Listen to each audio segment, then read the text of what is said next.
Have you ever met someone who enjoys being alone? Not lonely, not disconnected, just comfortable in their own company. While others look for noise, they move toward silence. This is an antisocial behavior. It's psychology.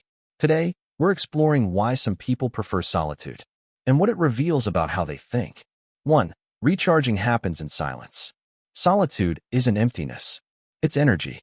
After too much interaction, the mind can feel overloaded. Stepping away isn't about avoiding people. It's about resetting internally. 2. A rich inner world. Time alone doesn't feel boring. It becomes a space for thinking, reflecting, imagining, processing. The inner world becomes active, sometimes even deeper than the outside one. 3. Depth feels more meaningful than noise. Constant interaction isn't necessary. Endless conversations don't add much value. What matters is meaning. A single deep moment can feel more powerful than hours of surface-level talk. 4. Awareness becomes stronger. Solitude creates clarity. Thoughts become easier to notice. Emotions become easier to understand. Patterns become easier to recognize. Life isn't just experienced. It's reflected on.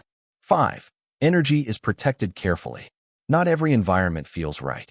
Not every conversation feels worth it. So choices become more selective. Not out of dislike for people, but out of respect for mental energy. 6. Independent thinking develops. With less outside noise, a personal perspective starts to form. Ideas are questioned. Thoughts are analyzed more deeply. Following the crowd becomes less important because internal thinking becomes more trusted. 7. Peace comes from within. Solitude teaches something powerful. Validation isn't always needed from the outside.